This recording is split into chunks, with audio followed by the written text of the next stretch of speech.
Voilà, on met ça par là. Vous commencez avec le marron, c'est ça, Xavier. Hop. Bonjour, messieurs, dames. Bonjour. Attends, il va trop vite, Xavier, ça, j'ai parti. Mais je sais bien que vous commencez. Attends, il va. Si on l'arrête pas, Xavier, c'est une Ferrari. Alors aujourd'hui, on va vous faire un dessert que vous avez peut-être vu, si vous avez regardé sur Facebook hier, qui est une verrine. Une mousse marron. C'est pas une mousse, c'est une crème mousseuse. Crème mousseuse. Non, les mousses, à la marron. On fait pas de mousse. Nous, on fait pas de mousse. Une crème un peu mousseuse, vous allez le voir d'ailleurs, à la marron. Au marron. À la marron, voilà. Donc c'est à la marron. Et vous allez voir, c'est une technique un peu particulière pour faire la crème pâtissière. Donc Xavier va vous montrer, puis après, moi, je vais vous montrer pour les myrtilles. Regardez bien, c'est très simple. Très, très simple. On y va? Allez-y, Xavier. Donc là, il y a le lait demi-écrémé. Lait demi-écrémé. Vous ajoutez la préparation. Préparation au marron. Et un mélange de pâte de marron, crème de marron. Voilà. Armagnac, de fleurs de sel et de vanille. Voilà. Armagnac, fleur de sel, vanille, avec le marron. C'est magique.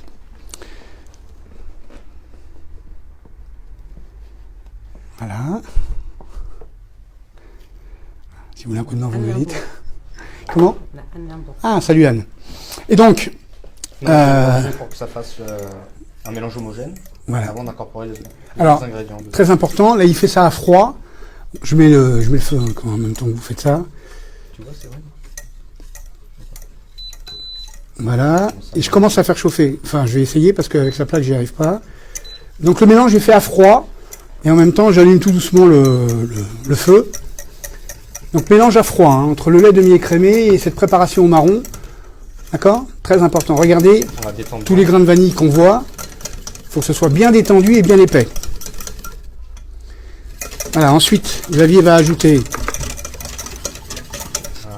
Allez-y Xavier, ajoutez votre vanille. C'est bon, je vous mets tout. Vanille, maïzena. Alors, enfin, c'est pas de la maïzena, c'est de la fécule de maïs. Nous, on donne pas de marque. On s'en fout, on est marqué. Alors, fécule de maïs, voilà. Il y a 2 jaunes d'œufs. De toute façon, la recette est sur Facebook, évidemment, il n'y a aucun problème. Vous avez dû avoir les ingrédients déjà hier. Chef, où peut-on trouver la pâte de marron, pardon? Alors, vous avez en tout cas une crème de marron dans un magasin. Alors, il y en a 2 ou 3 à Paris qui s'appellent Papa Sapiens. Je fais pas de pub, mais ils ont une crème de marron qui est très peu sucrée et qui est très bonne, vraiment très bonne. Et tout le monde peut la trouver. Il y en a un rue Poncelet. Papa Sapiens, comme Homo sapiens. Alors pourquoi à froid? Parce que comme ça monte tout doucement. Vous avez tout mis, sauf la gélatine. Voilà. Pourquoi à froid? Parce que comme ça, d'abord, ça va plus vite. Et puis, tout cuit en même temps. Tout démarre et tout cuit en même temps. Et on n'a pas le même résultat si on met toute la pâte après, ou si on met la pâte avant. On va avoir quelque chose de beaucoup plus moelleux là, que si on avait mis toute la pâte de marron. Regardez. On a encore de la crème de marron qu'on mettra après. C'est important de la mettre en 2 fois, pour le goût et pour le parfum. Là, on va avoir quelque chose de très moelleux et très parfumé. Et là, on va rajouter du parfum avec le peu de pâte de marron. Et ça, c'est très important. On va aussi mettre un petit peu de gélatine. Ça, c'est pour émulsionner la crème quand elle va être froide. Mais c'est très simple, en fait. Très, très simple. Après, on va monter de la crème chantilly, un petit peu. Et puis voilà, moi, je vais faire des myrtilles. Et puis, c'est tout. Je vais faire mon micro, Séverine.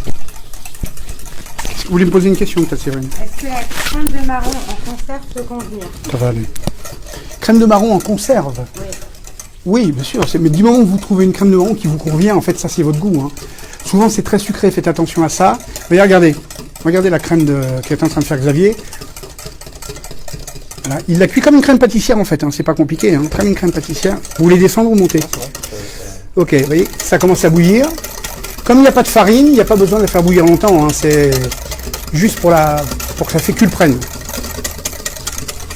On me demande beaucoup quelle est la différence entre la pâte et la crème de marron. Alors la pâte de marron, c'est quelque chose qui est bien desséché. C'est quelque chose de bien dur. La gélatine qu'on met tout de suite. Et après, on ajoutera la pâte de marron. À froid, absolument. Au moment où ça monte. C'est bien ça, j'oublie pas. Pas de conneries. Avant de faire le mélange avec la crème. C'est ça, avant de faire le mélange avec la crème. Donc, ça c'est un peu votre goût. Pâte de marron, c'est beaucoup plus ferme, mais c'est pas sucré. Crème de marron, on la connaît tous, on connaît ces tubes, ces machins, ces trucs. C'est plus crémeux, c'est souvent très sucré. Il y a aussi de la purée de marron, ça existe. Souvent, nous les pâtissiers, on mélange les 3. Comme ça, on arrive à gérer un petit peu le taux de sucre dans le marron. Et voilà, mais enfin, la pâte de marron, le plus simple, c'est de trouver de la crème de marron qui soit pas trop sucrée. Et je vous ai dit tout à l'heure où on pouvait en trouver. Et après, c'est à votre goût. Il y en a qui aiment le marron très sucré, d'autres moins sucré. Moi, j'aime quand c'est juste un peu sucré, pas trop. Voilà. Et Est-ce surtout... qu'on peut faire la crème de marron maison, ma maison. la faire soi-même? Ah oui, mais là, il vous faut des marrons. Il faudrait que vous cuisiez vos marrons vous-même. Oula, ça commence à devenir... Ou alors, il faut acheter les marrons confits, peut-être éventuellement. Mais ça devient un peu plus compliqué. Mais oui, c'est possible. Oui. Achetez les marrons confits au sirop. Et vous faites votre propre pâte de sirop. Mais là, votre propre purée de marrons. Mais là, je vous conseille quand même de rajouter un petit peu de condimentation, d'assaisonnement. Parce que sinon... Vous voyez, regardez, il l'aplatit bien. Et on va la passer au froid. Mais là, on va la mettre carrément dans un petit congélateur pendant 7-8 minutes pour bien qu'elle refroidisse vite, parce qu'on n'a pas évidemment 20 minutes, mais il ne faut pas qu'elle congèle, hein, c'est important. Pendant que Xavier fait ça, moi je donne un tout petit coup là où Xavier a travaillé, hein, normal. Et moi je vais vous montrer les myrtilles. Alors les myrtilles, deux choses. D'abord, vous avez une recette qui est postée, d'accord, que vous allez suivre. Moi je ne vais pas peser, je vais vous montrer le résultat qu'il faut avoir. D'accord? Alors regardez bien, je pèse pas. C'est de la crème de cassis, pas de myrtille, hein, de la crème de cassis, qui est très légèrement alcoolisée à 23-24 degrés. Vous voyez, je mets un peu de crème de cassis, d'accord? Pas beaucoup. Très peu. Je répète, vous avez une recette, hein, si vous voulez la suivre. Il y a un peu de jus de citron. J'en mets très peu. Et je vais vous interrompre, chef. Oui. Avez-vous une technique pour convertir la gélatine de poisson en gélatine porcine? Non, j'ai pas de technique. On achète ou l'une ou l'autre. Voilà, et donc, on fait bouillir, et ce que je fais sans peser, et ce que je vais vous montrer, c'est qu'on peut le faire sans peser, et qu'à la limite, c'est même mieux, même si vous avez une recette qu'on vous a mis sur la page Facebook. Voilà, regardez Séverine. Vous avez de la fleur de sel, vous avez, s'il vous plaît? Donc là, j'y vais doucement. Faut pas que ce soit trop acide. Alors, il y a des crèmes de cassis souvent qui sont pas bonnes. Je vais vous dire, moi je fais pas de publicité, mais moi je prends la meilleure crème de cassis que j'ai trouvée. Évidemment, je prends pas une crème de cassis que j'ai acheté comme ça dans un supermarché. J'achète une crème de cassis, peut-être qu'on en trouve d'ailleurs dans les supermarchés, qui viennent chez Vedren, donc j'ai pas de contrat ni rien avec eux. Simplement, pour moi c'est eux qui font les meilleures crèmes de fruits, donc je l'achète chez eux parce que c'est là que je me retrouve le mieux. C'est de la qualité, je sais comment c'est cueilli, comment c'est fait. Voilà. Il faut pas que ce soit trop sucré. Donc, pour qu'on ait un taux de sucre ressenti, comme la météo, un peu moins fort, un petit peu moins élevé que le sucre qu'il y a vraiment dans la crème de cassis, on va, pour le faire moins sucré, y mettre un peu de citron. Vous avez la fleur de sel? Non, comme ça, vous avez, c'est bon, vous embêtez pas. Pas grave. Je commence à monter la crème. Voilà. Là, Xavier va commencer à monter la crème chantilly en même temps. Et je vais mettre, regardez bien, quelques grains de fleur de sel, très peu, il ne s'agit pas que ce soit salé, hein. Simplement, le fait de mettre un peu de fleur de sel et de citron, on va faire baisser le goût du sucre ressenti. Voilà. Et maintenant, on va faire bouillir. C'est parti. On fait bouillir. Parce que la maïzena, s'il vous plaît. Voilà, là j'ai fait un mélange de fécule de maïs et d'eau. En gros, c'est 2 tiers, 1 tiers. Mais regardez comme c'est épais. Ça, c'est très important. Vous voyez, je vais la décoller parce que c'est épais. Pour vous dire qu'il y a plus de fécule de maïs, c'est-à-dire 2 tiers de fécule de maïs, 1 tiers d'eau froide. D'accord? Et il faut que ce soit épais parce que sinon vous allez mettre beaucoup de crème de maïs, beaucoup d'eau, et ça va détériorer et dénaturer le goût de votre préparation que vous êtes en train de faire. D'accord? Donc là, très important, vous voyez, ça commence à bouillir. On va le laisser frémir pendant 20 secondes, à peine. Et ensuite, on va le lier avec cette préparation. Vous avez un petit bac plat pour que je débarrasse les myrtilles, s'il vous plaît? Voilà, merci. Voilà, regardez. Je prends ma préparation qui est faite à base de fécule de maïs. Et ça va aller très vite, regardez. Il faut que ça boue, hein, c'est important. Voilà, j'en mets pas beaucoup. Je vois comment ça évolue. Il faut que ce soit très lié. C'est pas compliqué, il faut que ce soit très lié. Moi, la recette que je vous ai donnée, c'est pour faire plus de jus. Mais vous voyez, je pèse pas, hein, je le fais au goût. Hein. Et regardez comme c'est épais. Vous voyez comme c'est épais. En même temps, ça continue à réduire un petit peu. Pas trop, sinon le sucre va se concentrer. Regardez, pourtant c'est épais. Hein. Et ben, je vais encore le lier un petit peu. Mais vous voyez, c'est quelques gouttes. Hein. Voilà. Tiens, c'est marrant, il marche pas ce truc là.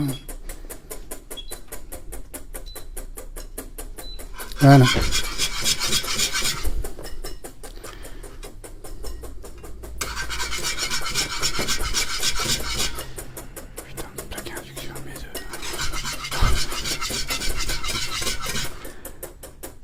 Ah, la plaque à induction.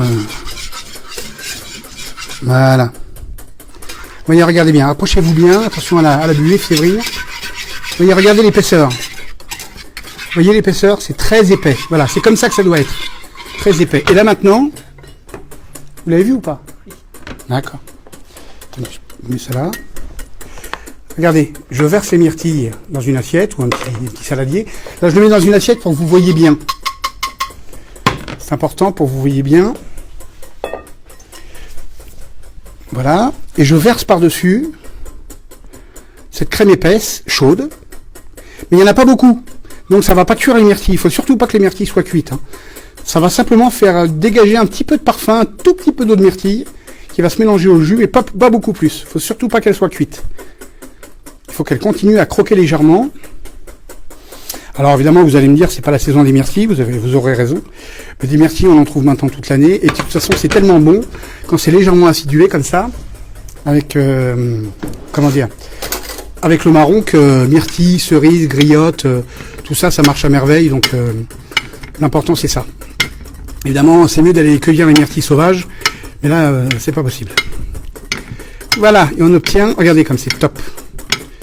On obtient ça, et ça va refroidir très vite, très très vite. Voilà. Regardez comme c'est beau, c'est magnifique. Est-ce qu'on peut imaginer le faire avec des surgelés? Oui, mais on n'aura jamais le même résultat. Hein. Si vous faites ça avec du surgelé, on n'aura jamais le même résultat, c'est impossible. Vous aurez quelque chose de plus mou, mais oui, vous pouvez le faire, évidemment. Je trouve ça dommage, mais vous pouvez le faire. Voilà. Moi, je pense qu'il vaut mieux acheter une petite barquette de myrtilles et vous faire plaisir, parce que sinon, vous n'aurez jamais le même résultat que moi. Attendez, Xavier. Vous voulez pas aller la monter où il fait froid, peut-être, non, parce que là, avec le soleil... Voilà. Est-ce qu'on pourrait réaliser cette recette avec d'autres fruits que la myrtille? Oui, vous mettez les fruits que vous voulez, ce que vous voulez. Ça va très bien avec le pamplemousse. Ramenez la crème aussi, Xavier, s'il vous plaît. Ça va très bien avec le pamplemousse, ça va très bien avec l'orange, ça va très bien avec le... Attention au citron, faut mettre très peu, plutôt des zestes. Ça va très bien avec plein de choses, en fait. Hein. Le marron, ça se marie merveilleusement bien avec plein de choses. Je vais pas vous dire avec des fruits rouges, évidemment, là, pour le coup, non. Hein, les myrtilles, ça va. Les fruits rouges, on touche pas tant que c'est pas la saison. Sinon, on va vraiment avoir des produits qui seront pas bons. Les fraises qu'on peut éventuellement trouver à Noël, c'est des fraises qui viennent, je sais rien, de l'étranger. C'est des gros paquets comme ça, plein d'eau, qui sont pas bons et qui n'ont pas de goût. C'est dégueulasse. Voilà. Donc après, chacun fait ce qu'il veut. Moi, je fais pas ça. Voilà. Je vais revenir sur la gélatine, chef. Oui. Est-ce qu'on utilise le même poids de gélatine de poisson que de gélatine de porc si on la remplace? Ça dépend en fait de la force de la gélatine. Ça, c'est du marron glacé. Ça dépend en fait de la force de la gélatine. Ça veut dire quoi? Ça veut dire que si votre gélatine, vous savez, il y a une mesure pour la gélatine, comme on a du mètre ou des décimètres, comme on a des litres ou des demi-litres ou des décilitres. On a une force pour la gélatine, on appelle ça le bloom. C'est le nom de la mesure, le bloom. Donc on a 220 bloom, 210 bloom, 190 bloom. Ce qui est important, c'est que il y a forcément une petite différence. Si vous utilisez de la gélatine de poisson, ce que je fais moi, il faudra forcément mettre un tout petit peu plus de gélatine que si c'était de la gélatine de cochon, par exemple, de porc, ou de la gélatine de bœuf. Mais ce qui est important, c'est la mesure de la gélatine. Je ne sais pas si c'est écrit dans les... Je sais pas où vous pouvez la trouver, mais c'est important que ce soit... Moi, je l'écris pas parce que je crois que c'est pas simple de trouver de la 220, de la 110, c'est pas vraiment écrit, il me semble. Mais en fait, c'est la vérité. Il y a de la 220 bloom, de la 210, et chacune, plus ça descend, moins il y a de force. Moins c'est collant, moins c'est cassant, moins c'est... Voilà. On peut pour certaines utiliser une force importante, pour d'autres un peu moins. Voilà. Donc si on met de la gélatine de poisson, il faut monter légèrement par rapport à la gélatine de cochon. D'accord? Peut-être de 4, 5, 6%, 7%, pour 100 grammes, bien sûr, évidemment. Donc là, je viens de couper des petits marrons glacés qu'on a achetés. Parce que là, moi, je fais pas de marrons glacés pour l'instant, donc je les ai achetés. Chez un de mes confrères qui fait des super marrons glacés. Je vous dirai pas son nom, hein, il s'appelle Jean-Paul Evin. Et ils sont délicieux, ces marrons. Bon, c'est vrai qu'ils coûtent cher, mais ils sont bons. Non, ils sont super bons. Il fait des marrons glacés à mourir. Voilà, donc là, maintenant, on attend Xavier qui finit de monter la crème et qui va ramener la crème de marron. Pardon, chef. Oui, allez-y. Peut-être en attendant répondre à la fameuse question de la pâte à choux. Oui, alors là, la dame, c'est drôle parce que la dame qui m'a posé cette question-là, La semaine dernière, elle était à l'atelier et en même temps que je faisais l'atelier, je disais tiens c'est marrant, il y a quelqu'un qui m'a posé une question et j'y ai pas répondu. Elle m'a dit c'est moi. Comme quoi le hasard, hein, c'est incroyable. Hein. Elle était là. Et en fait, j'ai appelé un ami que je connais depuis 30 ans, qui s'appelle Hervé Tiss. Vous le connaissez ou pas, je ne sais pas, mais Hervé, c'est un chimiste à la base, hein, qui a passé une thèse, ou un truc incroyable devant Pierre-Gilles de Gênes. Donc c'est vraiment un gars très très pointu, qui a fait les grandes écoles, et en même temps, sa passion, c'est la cuisine. Tout ce qui est goût, quoi. Voilà. Donc il a complètement expliqué à tout le monde, à nous tous, les pâtissiers, les cuisiniers, comment ce qui se passait dans une crème chantilly, par exemple. Pourquoi les bulles d'air étaient enfermées, ou pourquoi l'eau était enfermée dans les bulles d'air. Enfin, il nous a décortiqué tout ça, et on a compris en fait que des a priori qu'on avait, bons ou moins bons, il fallait pas les avoir, parce que ça servait à rien. Par exemple, de blanchir des jaunes pour faire une crème anglaise, ou une crème pâtissière, je vous le dis, ça sert à rien du tout. Voilà. Il nous a expliqué, puis il nous a expliqué pourquoi. Donc, pour cette réponse-là, il m'a expliqué que comme on ne pouvait pas le démontrer, c'est-à-dire de faire de la pâte à choux la veille, de la laisser reposer et de la cuire le lendemain, il faudrait qu'on puisse avoir une pâte à choux faite au moment, qui puisse déjà avoir reposé. Enfin bref, il m'a expliqué qu'on pouvait dire que ça marche, puisque c'est le cas, ça marche, mais le démontrer, c'était pas possible. On ne peut pas le démontrer, on ne peut pas le prouver. Donc il m'a dit, moi, je peux pas le prendre en compte. Voilà ce qu'il m'a dit. Je comprends que tu comprennes que ça marche et que ça marche bien, mais comme on peut pas le prouver sur des expériences précises, je peux pas le prendre en compte. Voilà sa réponse.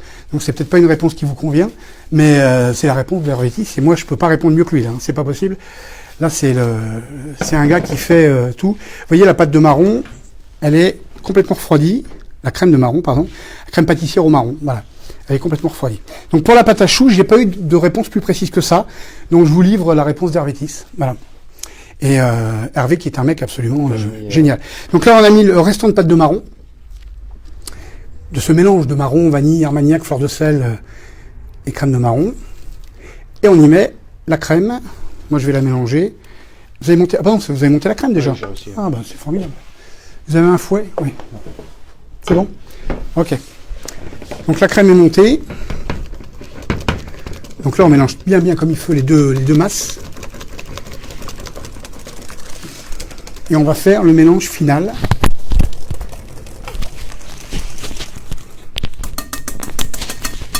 Voilà, montrez bien la texture de la vie aux gens. Alors regardez bien. Vous voyez la texture? Voilà, on a une texture avec des petits morceaux de marron. C'est génial, on a de la vanille partout. C'est extrêmement moelleux et crémeux, vous le voyez. Hein. Et là, on va y incorporer de la mousse. Alors, attendez, la gélatine. La gélatine. La crème fraîche, on va la resserrer un tout petit peu. La crème épaisse, c'est la crème chantilly. Hein, c'est la crème... montée en chantilly, pardon. C'est pas de la crème chantilly. C'est la crème montée en chantilly. Évidemment, il faut qu'elle soit prise. C'est-à-dire comme ça, regardez. Mais il faut qu'elle soit très moelleuse. C'est-à-dire, il ne faut pas qu'elle soit épaisse. Voilà, regardez. Pas plus que ça. D'accord ? Vous voyez, c'est-à-dire qu'elle est toujours très légère, il y a beaucoup d'air, elle a du volume, elle se tient très bien, d'accord? Mais elle est surtout très moelleuse. Sinon, ça tourne en beurre et c'est pas bon. Voilà, donc là, Xavier, pardon, ça commence. Je commence à mélanger les noms. Attendez, faites attention à vos pieds avec le micro. Merci Xavier. Voilà. Là, Xavier va faire le mélange devant vous. Ensuite, on va monter. Tiens, vous savez quoi? Je vais faire le mélange. Xavier, vous allez chercher les verrines, s'il vous plaît? Ben oui, mais je peux pas me déplacer avec mon micro, moi, monsieur le président. Voilà, le mélange. Alors, comme on a mis de l'air dans la crème, on fait un mélange. Vous voyez, comme ça, mais il ne s'agit pas de mélanger n'importe comment, hein, et pas à 200 à l'heure, parce que sinon, c'est pas une émulsion, la crème chantilly, comme les blancs d'œufs, c'est pas une émulsion. Mais en tout cas, on y a incorporé beaucoup d'air, donc... Pour garder cet air, on fait attention au mélange. Ça, beaucoup d'entre vous savent le faire déjà. D'accord? Mais non seulement on fait comme vous faites d'habitude, c'est pour ceux qui savent le faire, mais surtout doucement. Vous voyez, vous allez bien au centre pour bien ramener toute la masse. Vous voyez, regardez, c'est pas complètement mélangé, c'est encore marbré. Donc il faut aller partout. Voilà, et bien au centre, aller chercher le restant de crème pour que vous ayez un mélange qui soit homogène, parfait. Et vous voyez, regardez comme c'est léger, extrêmement crémeux, mousseux, c'est à tomber ce truc-là. C'est bon. Vous n'avez pas une cuillère, non? C'est bon, merci Xavier. Ah ouais. Alors ça, c'est à tomber par terre. Pas trop sucré la crème de marron. Non, déjà sur ce mélange fleur de sel, armagnac, vanille. C'est addictif. C'est vraiment addictif. Alors on en a déjà monté 2. hier. Non, ce matin. C'est hier soir ou ce matin? Ce matin. Ce matin. On en a monté 2 ce matin, parce qu'en fait, c'est Xavier qui les a montés. Regardez, bougez pas. Vous voyez, on a mis des choses en dessous. Donc, on vient les sortir du frigo. En fait, vous les faites. Vous pouvez les manger tout de suite, mais c'est mieux de laisser prendre un petit peu. Regardez. Laissez prendre un peu la crème au frigo, de façon à ce qu'elle... Regardez, si vous vous approchez un petit peu au-dessus, c'est toujours extrêmement moelleux. Mais vous voyez, on voit bien les bulles d'air. Ça s'est reposé. Les bulles d'air se sont formées. Et on a quelque chose d'un petit peu plus frais. Et comme le froid annihile un petit peu le goût du sucre, c'est mieux de le laisser au frigo au moins 1 heure avant de le servir. D'accord? Donc maintenant, on va faire le montage devant vous.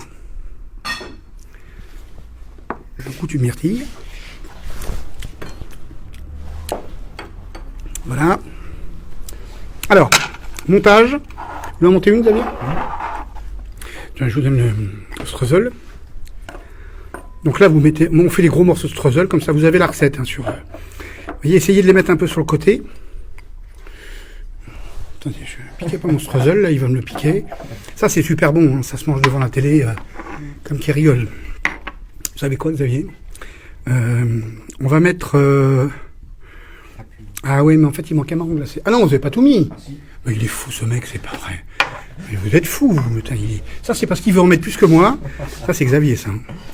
Voyez, regardez, on va mettre un tout petit morceau de marron glacé, pas trop parce que c'est sucré le marron glacé.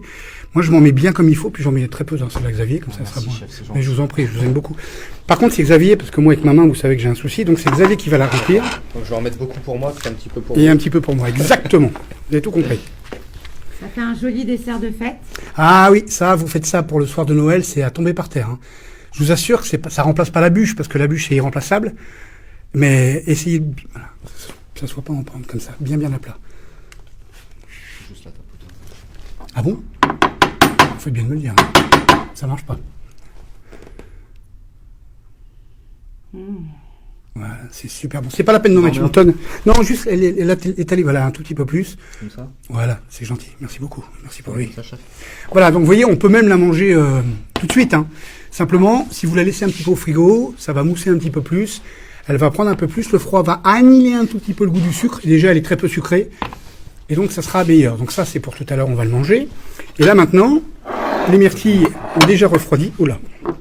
Les myrtilles ont déjà refroidi. Donc, il manque un demi-marron glacé, s'il vous plaît, Xavier. Regardez, je prends un demi-marron glacé que je mets là. Comme ça, en enfonçant un petit peu le derrière du marron, là, le cul du marron, vous voyez, hop, en laissant ressortir un petit peu. Moi, je le fais comme ça, vous pouvez le faire autrement, hein. Moi, je trouve ça joli.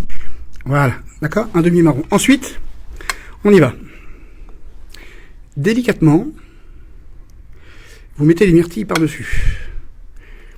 Pas sur le marron, dans la verrine, à côté.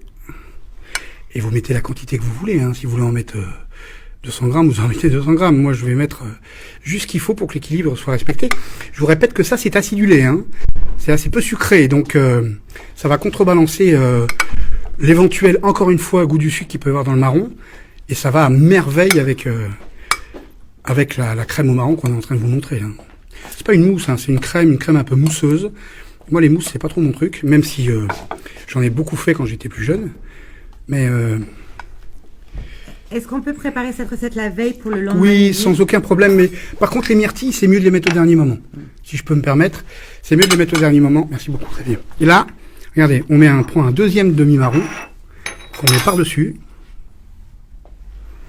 Un deuxième demi-marron qu'on met par-dessus. Essayez de choisir un bon marron si c'est possible, pas trop sucré.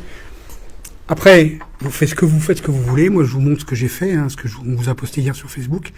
Un petit peu de pistache.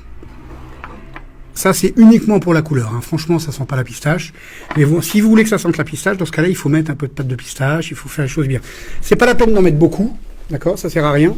Et vous prenez un peu de sucre glace, d'accord? Et vous mettez très peu, très peu de sucre glace, d'accord? C'est pas pour sucrer, c'est juste pour montrer que c'est la neige. C'est Noël. Voilà. Voilà. Un tout petit coup sur la table. Je les pousse un peu, Séverine, parce que je vais essuyer la table. Voilà. Est-ce que l'ajout d'un peu de praliné pourrait bien se marier dans ce dessert? Oui, mais attention, marron, praliné, faites attention au sucre.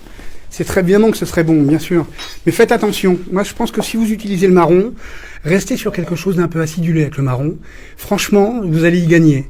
Vous allez vraiment y gagner. Et si vous partez sur le praliné et le marron, c'est bien, mais c'est quand même beaucoup plus sucré. Beaucoup plus sucré. Vous avez vu la main de Bouddha? Regardez. Oui, j'ai bien vu. Voilà. Donc maintenant, il n'y a plus qu'une seule chose à faire, c'est goûter. Je vous donne la plus moche. Et regardez, très important. Hein. Vous voyez comme on voit bien le... Voilà. Bon appétit. Vous avez fait... Merci, vous aussi. Moi, je perds mon micro depuis tout à l'heure. Je ne sais pas si ça vient du micro ou de la veste. Voilà. Donc là, hein, là c'est important l'acidité. Hein. C'est super important. Hein. Donc là, vous allez bien chercher. Super bon. Putain, c'est bon. Ça, franchement, vous faites ça le soir de Noël. C'est simple, c'est facile. C'est une bombe atomique, ce truc-là. Et avec le streusel au fond.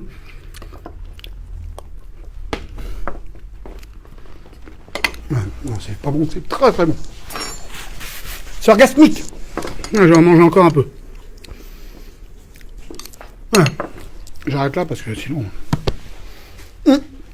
C'est super bon. C'est vraiment remarquablement bon. C'est acidulé, c'est juste sucré. C'est très parfumé. Avec tout ce que je peux mettre, vanille, armagnac, tout ça. C'est très sucré, ça sent pas du tout l'alcool, mais pas du tout. C'est juste dosé et c'est... Super bon. C'est super bon. Voilà. Donc, voilà un dessert qui peut être un dessert de fête ou quand vous avez des amis. C'est la saison en ce moment, hein, les marrons. Donc, moi, je vous propose de le faire. Et puis surtout, éclatez-vous, parce que c'est orgasmique.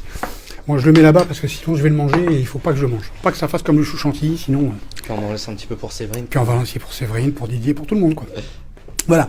Mais écoutez, j'espère que ça vous a plu. C'est pas compliqué. C'est extrêmement bon. C'est délicieux. C'est extrêmement équilibré. Vous avez vu les myrtilles. Je les ai fait en direct devant vous, sans peser. Ce qui est important, au-delà de la recette que vous allez voir, vous occupez pas de la recette, occupez-vous de ce que j'ai fait moi, devant vous. C'est ça le plus important. D'accord? Vous assaisonnez avec un brin de fleur de sel, un peu de citron. Mais à la limite, ne suivez pas la recette, suivez ce que moi j'ai fait devant vous.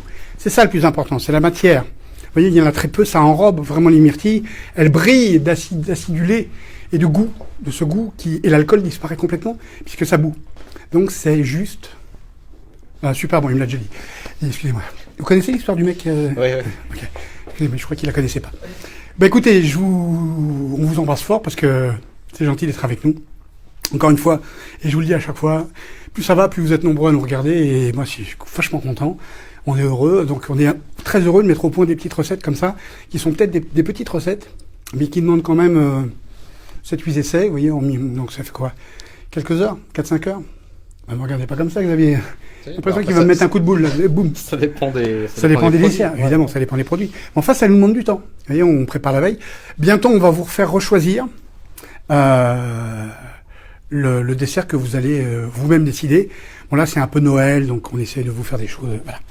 Bah, écoutez, j'espère que voilà, ça vous a plu. Je vous souhaite de passer une bonne semaine. Xavier? Également. C'est fait. Ça, c'est fait. Xavier, je vous souhaite une bonne semaine. Bon, nous, on va se revoir un petit peu. On va travailler encore un peu ensemble, là. Et puis, éclatez-vous. Amusez-vous. Et puis, je vous dis à bientôt. La semaine prochaine. C'est moi, je la prends. Oh, je m'en occupe. Ok. Je me casse. Au revoir. Au revoir. J'ai mangé avec ça.